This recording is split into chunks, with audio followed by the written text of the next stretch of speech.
Há 3 anos atrás, eu estava em uma caravana, bem distante da cidade mais próxima, e geralmente era completamente escuro à noite.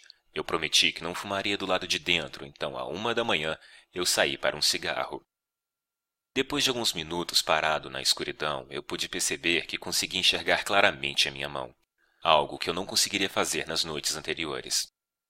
Então eu olhei para cima, esperando ver o brilho da lua cheia. Mas a lua não estava à vista. Ao invés, havia uma longa e brilhante nuvem bem acima de mim. Os romanos a chamaram de a Via Galáctica, a Estrada de Leite. Hoje nós a chamamos de Via Láctea. Para aqueles que perderam essa aula na escola, os fatos básicos são estes. Lembre-se de que um ano-luz equivale a 9,5 trilhões de quilômetros. A nossa galáxia tem um diâmetro de aproximadamente 100 mil anos-luz. O nosso Sol está localizado na extremidade de um dos braços espirais, a cerca de 26 mil anos-luz do núcleo da galáxia. São necessários de 200 a 250 milhões de anos para o Sol completar uma órbita em volta do núcleo. Ao redor da galáxia, acima e abaixo do disco, numa auréola circular, existem aproximadamente 200 aglomerados globulares, que podem conter até 1 milhão de estrelas cada. A Via Láctea contém 200 bilhões de estrelas, aproximadamente. Esses números são essenciais para compreender o que é uma galáxia. Mas quando a contemplamos, alguma parte da mente humana protesta que não pode ser assim. Mas uma investigação das evidências nos leva à conclusão que é. E se você chegar a essa conclusão numa noite escura e limpa, quando olhar para cima, você pode ver algo que irá mudar a sua vida. É assim que uma galáxia se parece, vista de dentro, dos subúrbios do nosso Sol. Através de um binóculo, para cada estrela que você consegue enxergar com o olho nu, você verá mais 100 ao redor dela, todas suspensas numa névoa azul acinzentada. Se você olhar através de um telescópio barato e esperar que seus olhos se ajustem à escuridão e consigam se focalizar, você vai ver o que essa névoa realmente é. Mais estrelas. Como poeira se estendendo até onde se parece ser o infinito. Mas você tem que ter o conhecimento. Enxergar é só metade. Naquela noite, 3 anos atrás, eu sabia de um pouco das coisas que estavam lá fora. O tipo, a escala e a idade das coisas. A violência e a destruição. A energia pulsante. A gravidade inexorável. E o desespero da distância.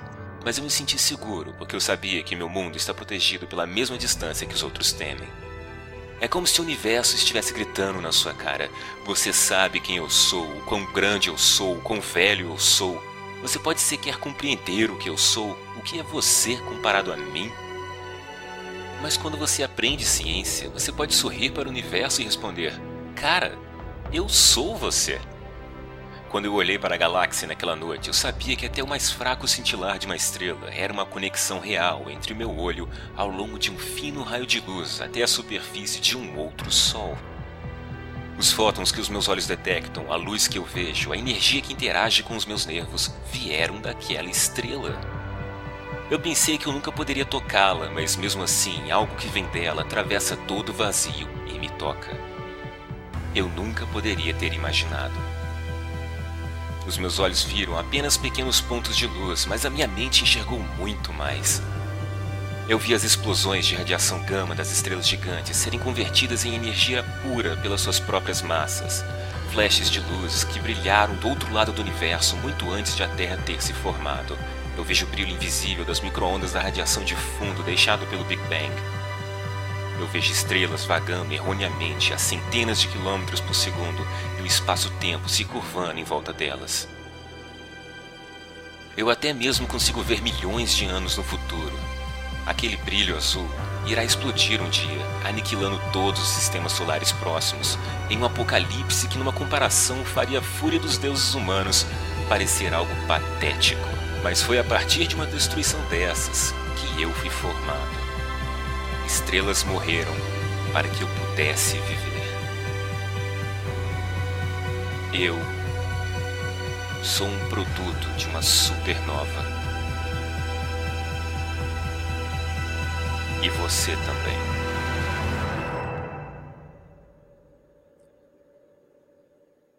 Na luz desses fatos indiscutíveis, dessa verdade parcial e reveladora, qual é o espaço que há no século XXI e além para as alegações mágicas das religiões organizadas? As primeiras religiões eram, por qualquer definição, primitivas. Por motivos de limitação de população, comunicação e regiões geográficas, elas nunca haviam crescido para nada além de uma preocupação local. Mas as religiões sofreram mutações através dos tempos e se tornaram mais sofisticadas, como que a cada geração os homens sagrados aprendessem o que funcionava ou não, o que deixava as pessoas obedientes e o que causava revolta. Quais ideias as pessoas podem facilmente evadir e quais iriam assombrá-las até o ponto em que elas teriam de rezar para conter o medo crescente. Quando a população cresceu devido ao desenvolvimento lento, porém certo do conhecimento, como se estivessem numa guerra, as religiões entraram numa corrida armamentista entre si. Dos deuses do vento, do trovão e do mar, as ameaças e as escalas de poder dos deuses cresceram a níveis supremos, ao ponto de que toda religião organizada possuía um deus que era onipotente, onibenevolente, onisciente, e palavras como infinito e eternidade são usadas sem escrúpulos, enquanto que todas as outras palavras são abertas a abuso até que elas signifiquem exatamente o que as religiões querem que elas signifiquem. Naquela noite sobre a Via Láctea, eu que tive a experiência, não posso chamá-la de uma experiência religiosa, porque eu sabia que ela não foi religiosa em nenhum sentido. Eu estava pensando sobre fatos e física, tentando visualizar o que realmente eu estava vendo e não o que eu gostaria que fosse. Não existe uma palavra que exprima esse sentimento provindo dessa revelação científica e não mística. O motivo disso é porque toda vez que alguém sofre esse deslumbre, a religião a rouba, simplesmente dizendo: "Ah, você teve uma experiência religiosa." E os espiritualistas vão dizer a mesma merda. E eles sempre ficam enfurecidos quando um ateísta como eu diz que só pode ter essas experiências depois de ter rejeitado qualquer coisa sobrenatural. Mas eu admito que depois dessas experiências, quando a realidade me atinge como um bilhete premiado de loteria, eu frequentemente penso sobre religião. E o quão sortudo eu sou por não ser religioso. Você quer aprender algo sobre Deus? Ok. Isto é uma galáxia. Se Deus existe, Deus fez isto. Olhe para ela, admire-a, aceite-a, se ajuste a ela, porque essa é a verdade e provavelmente não irá mudar muito. É assim que Deus fez as coisas. Deus provavelmente gostaria que você olhasse para ela, aprendesse sobre ela para tentar entendê-la. Mas se você não pode olhar, se você não quer nem tentar entender, o que isso diz sobre a sua religião? Como o bispo Ansel Andrews disse uma vez, quanto mais perto de uma igreja, mais distante de Deus. Talvez você precise se afastar da mesquita, se afastar da igreja, dos padres, dos omãs, dos livros, para ter qualquer chance de encontrar Deus. Esprema uma fração de uma galáxia na sua mente, então você terá uma ideia melhor do que está procurando. Quando você compreende, mesmo que parcialmente, a escala de uma única galáxia, você tem a impressão de desaparecer. E quando você se lembra das outras galáxias, você encolhe novamente centenas de bilhões de vezes. Então você se lembra o que você é. Os mesmos fatos que dizem quão insignificante você é, também explicam como você chegou até aqui. É como se você se tornasse mais real, ou talvez o universo se tornasse mais real. Repentinamente você se encaixa, você pertence, você não precisa se ajoelhar, você não precisa temer. Nesses momentos, a única coisa que você tem que fazer é continuar respirando. A matéria que o constitui desde quando você nasceu é tão velha quanto o cosmos. A forma pode ser nova e única, mas os materiais já têm 13,7 bilhões de anos de idade. Processados pela fusão nuclear em estrelas, moldado pelo eletromagnetismo, palavras frias para processos tão impressionantes. E esse bebê era você. É você. Você é impressionante. Não só está vivo, mas também tem uma mente. Qual tolo trocaria isso por qualquer bilhete premiado que já existiu? Quando eu comparo o que o conhecimento científico fez comigo e o que a religião tentou fazer, às vezes eu sinto calafrios. A religião diz às crianças que elas podem ir para o inferno e que elas têm de acreditar, enquanto que a ciência diz que elas vieram das estrelas e apresenta motivos nos quais elas podem acreditar. Eu já contei a diversas crianças sobre estrelas, átomos, galáxias e o Big Bang, e eu nunca vi o medo em seus olhos. Apenas o encanto e a curiosidade. Elas querem mais, Por que as crianças nadam enquanto os adultos se afogam? O que aconteceu com a realidade entre a infância e a idade adulta? Será que alguém prometeu algo que é tão lindo que o nosso universo parece estúpido e vazio? Até assustador em comparação?